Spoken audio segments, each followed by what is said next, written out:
Hey friends, this is Dolynny TV. Glad to have you aboard this morning. A little bit of a rough one, I guess you could say, after the Oilers kept us up late on a Saturday and, well, they delivered the goods. That's the best part about it.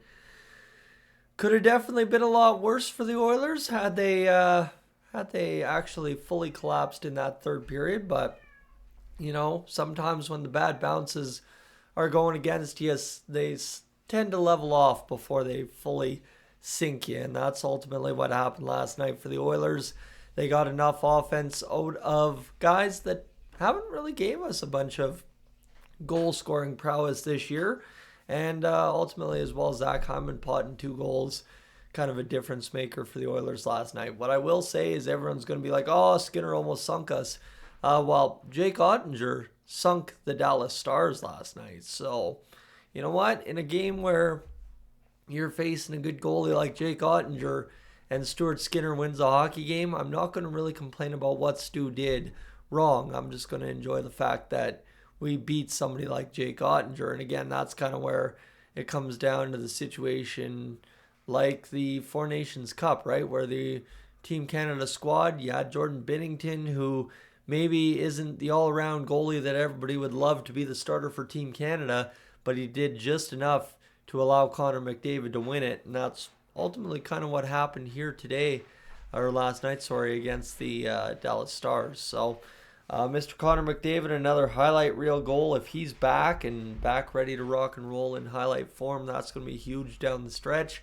And the Oilers, they get 2 points in which, by the way, our record can now be negative down the stretch, sub 500, and we can still make the playoffs dandy with 96, 94 points. So love to see that out of the Oilers as well, kind of gaining points along the way here over the past 2 games. And again, you know what? I will say this, is we've won 2 one-goal games in a row and actually won them. That's the impressive part here. The Oilers' record in one-goal games this year is 17-7-4, I believe. So, you know what? That bodes well for the playoffs as well. It might be nerve-wracking. It might not be how you drew it up, but it's still winning hockey here for the Oilers when they get into a one-goal game, and that's massive because if your record's kind of I guess what would that be, a 66% or above in one-goal games, and you play one-goal games in the playoffs, you're going to win those series most times. There might be that one exception that really sucks to see, but the Oilers building the formula here. And if you saw anything out of the Oilers last night, it would also be the physicality they brought. Max Jones led the game in hits, but my goodness, the Oilers ran Dallas out of the building. Multiple huge hits on Mikko Rantanen.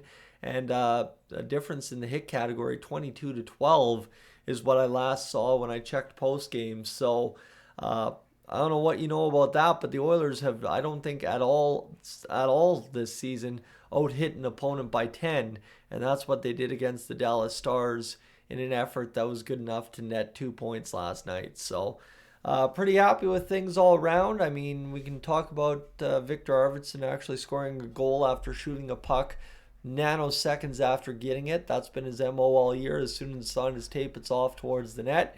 Finally cashes in a goal there. Connor Brown off a bad bounce off a Dallas defender on a cross-seam pass, gets it back and fires it home. Connor McDavid, the human highlight reel, and Zach Hyman, 2 goals in the game to get up to 22 on the season. So that's really all I got for you. Just trying to wake up and go get some breakfast in me. So we'll probably talk to you later today. But thanks for being aboard. Catch you in the next one.